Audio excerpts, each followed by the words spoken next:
A'udhu billahi minash shaitanir rajim, bismillahir rahmanir rahim, comme je cherche la protection de Dieu contre le Satan, le lapidé, de par le nom de Dieu, tout clément et tout plein de miséricorde, que la paix soit sur vous. Nous attaquons la deuxième partie du sujet, c'est l'islam. Dieu, Allah Ta'ala, lui le trou exalté soit-il, qui a inventé, qui a prononcé la laïcité avec le choix de croire ou de ne pas croire. Voir la première partie à cet effet.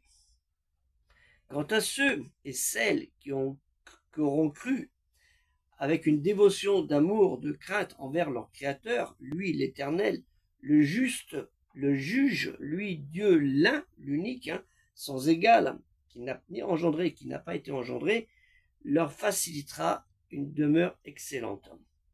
Allah Ta'ala, Dieu le Très-Haut exalté soit-il, nous dit dans la sourate 16, Ennal les abeilles, au verset 30, et on dira à ceux qui étaient pieux, qu'a fait descendre votre Seigneur? Ils diront un bien. Ceux qui font les bonnes œuvres auront un bien ici-bas, mais la demeure de l'au-delà est certes meilleure. Combien agréable sera la demeure des pieux.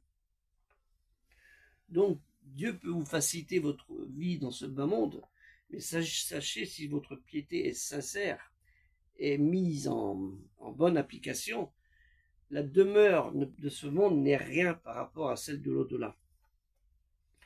وَكِلَّا لِلَّذِينَ اتَّقَوْا مَدَّ أَنزَلَ رَبُّكُمْ كَلُّ خَيْرًا لِلَّذِينَ أَحْسَنُوا فِي الدُّنْيَا حَسَنَةٌ وَلَلدَّارُ الْآخِرَةُ خَيْرٌ وَلَنِعْمَ الدَّارُ الْمُتَّقِينَ. La demeure. Malheureusement, il peut arriver au sein d'une famille, même de croyants, que plusieurs personnes ont négligé leur foi, leur piété, voire sont tombées, non pas forcément dans le polythéisme, un autre polythéisme, on va dire une autre religion, alors que toutes les religions du monothéisme sont de la pureté même dans leur essence, mais il y en a qui vont aller jusqu'à la mécréance, à ne plus croire, soit tomber dans les griffes du démon, le diable, le shaitan, et décider de refuser, comme je vous dis, de ne plus croire du tout, bien qu'on aurait tout expliqué les bienfaits de l'unicité et des tourments du refus de croire depuis leur tendre jeunesse. Et malheureusement, cela arrive. Allah Ta'ala, Dieu le Très-Haut exalté soit-il, dans la sourate 28, Al-Qassas, le récit, le verset 56, il dit, prophète, il s'agit du prophète Mohammed, sallallahu alayhi wa sallam, tu ne peux remettre dans le droit chemin un être que tu aimes. Mais Dieu seul dirige qui il veut, Dieu veut, car il est le mieux à même de connaître ceux qui sont les bien guidés. Ça nous rappelle un épisode où l'un de ses membres de sa famille, l'un des personnages qu'il a aimé le plus, en plus de son épouse, naturellement, Khadija et des autres épouses, qui a refusé de croire et que le prophète Mohammed sallallahu alayhi wa sallam a insisté et a fait des invocations pour lui, mais Dieu il a dit, tu peux faire même 60 invocations, ça ne servira à rien, il aura son compte comme les autres, malheureusement. Innaka latadi man abbata lakina wa lakina alla yadi man yasha wa huwa allamu bil almuttadin. On ne peut pas remettre nous-mêmes dans le bon chemin, bon, on fait ce qu'on peut naturellement, mais si la personne le refuse, c'est bien malheureux pour eux, et c'est vrai que ça nous fait de la peine pour nous-mêmes. C'est pour ça qu'on fait souvent des invocations pour nos parents, quels qu'ils soient, en espérant la mansuétude du Créateur, mais c'est lui qui décide du sort de chacun de nous.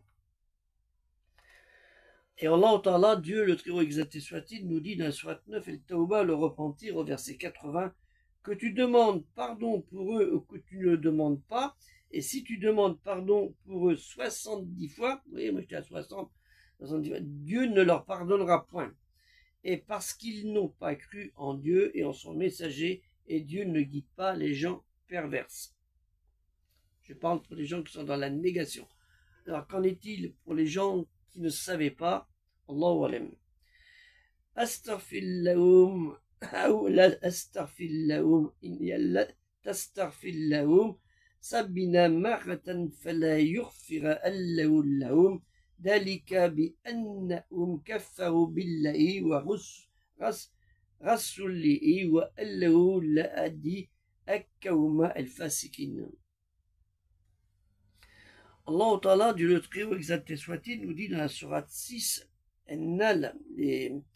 Al-Hanam, excusez-moi, les bestiaux, au verset 30, si tu les voyais quand ils comparaîtront devant leur Seigneur, il leur dira, cela n'est pas la vérité. Et ils diront, mais si, par notre Seigneur, et il dira, goûtez alors au châtiment pour n'avoir pas cru. C'était trop tard, hein. Wallahu tara'idu kifu alla rabbihim kalla allaysa adda bil haqq kallu balla wa rabbina kalla fadduku al adaba bima kuntum takfurun. Nous aborderons le troisième sujet, la troisième partie, Inch'Allah, concernant la laïcité. Cette laïcité à la française, comme on dit, vu qu'il y a plusieurs laïcités. Donc à la troisième partie, Inch'Allah, si Dieu le veut, et comme je dis toujours, aider le projet culturel musulman universel par un don généreux, bien qu'actuellement, les dons, il vaut mieux les donner aux déshérités où ça se passe, soit à Mayotte ou dans d'autres parties du monde. Que la paix soit sur vous. Assalamu alaikum.